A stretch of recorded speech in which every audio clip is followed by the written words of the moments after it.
You know, I was watching the Breakfast Club, some of the excerpts from the Breakfast Club the last 2 days. Of course, yes, Kamala Harris went back to the Breakfast Club to do another interview with Charlemagne. And just like Cory Booker, or really even more so than Cory Booker in some cases, she has honestly dug herself a deeper hole into the bullshit than she already has. And she keeps digging deeper and deeper and deeper. Let me talk about it. This is DJ Wolf Live.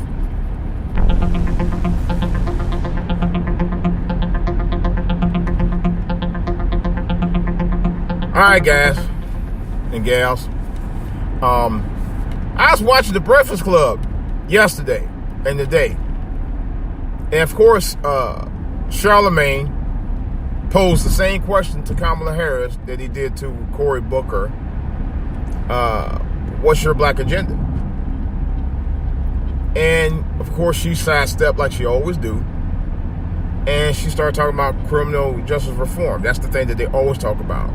She's not talking about jobs, better paying jobs, or better housing or anything like that, better schools, nothing like that. She starts off with criminal reform because she's a former prosecutor, district attorney, AG. Okay? She's not about the business of helping people. She's about the business of getting people locked up. And, of course, one thing that she said was about women's health, when she talked about birth rates, or something about to do about the birth rates of mothers and black women 3 times higher in birth rate deaths, referring to the mothers' risk at pregnancy. She never mentioned about black men, particularly young black men, being murdered 3 times higher by road cops and racist to anybody. She never mentioned that. At least not from what I heard. And she hasn't mentioned anything like that. But she talked about criminal justice reform. You know. And my thing is, man, if you really think that Kamala Harris is going to be the candidate for choice along with Cory Booker, you might want to give some serious thought about that. Like I said, I'm not telling you how to vote.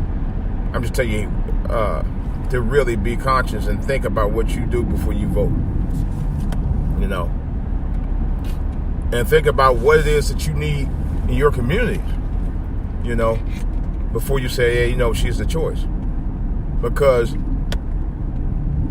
while you know that your community is suffering, while you know there's things that's much needed in your communities, you might want to think about why you vote. Don't vote with the butter biscuits that she's talking about, because she's talking about scraps. She's not talking about tangibles. You know?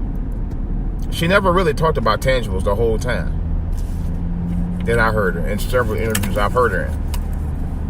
Never talked about tangibles. I've yet to hear her talk about tangibles at all. And because she's not about that, you know, at least on some respects, she's telling you what she's really about. You know, whereas Obama made promises or act like he was making promises for stuff he knew he wasn't going to be involved in. I talked about that in another podcast where I was watching Michael Moore, who is really, I call him the justice documentarian, because he actually really does fight for rights, you know. And that movie that he did, Fahrenheit 11/9, was probably the best film he did in terms of cracking down on these dirty ass politicians, man, more than any other film. I mean, he really went in, and but you know how he does. But I kind of feel that, and he exposed Obama. Obama really, when I saw that, after I saw that movie, and I realized one thing: Obama was the original Trojan horse that was elected. He was never really about the people. And that movie proved it. And I'm telling you right up front, Kamala Harris is the second coming of that. How the hell you gonna call yourself for the people and you're not even talking about fighting issues for the people? She's not even talking about it. You for the people. Well, you're for the people, my ass. Well, you for the people, all right. You for getting a lot of people locked up. You for your people in terms of getting the butter biscuits. But you ain't for our people. You might as well stop lying right now, Kamala Harris. I'm sorry. You might as well stop lying. You're phony. You're fake. You know, and she talks a lot about HBCUs. And that was the first thing she brought up about a black agenda. First of all, the HBCUs ain't for everybody, number one. And number two, HBCUs are expensive as hell. That's one of the reasons why my son didn't go to one. He didn't go to HBCU. I mean, he could. Well, I take that back. He could have went to HBCU. He just wasn't. He just didn't feel that HBCU had what he was looking for in terms of school. He looked at one in Baltimore, and I could probably understand. He just didn't. He wasn't feeling it. So he felt like. Matter of fact, he told me really. Actually, I've never been to an HBCU myself, other than Howard. I walked into Howard. I actually never attended Howard, but he said to him, the HBCU that he went to in Baltimore was just like a high school. And I do know I actually wanted to go to Howard one time when I first came down here in 1988, when I first moved down here after when I was in the military. And to be honest, Howard's expensive as I don't know what. And they bougie as hell. So, but she was talking about HBCUs would be the way to be part of the black agenda.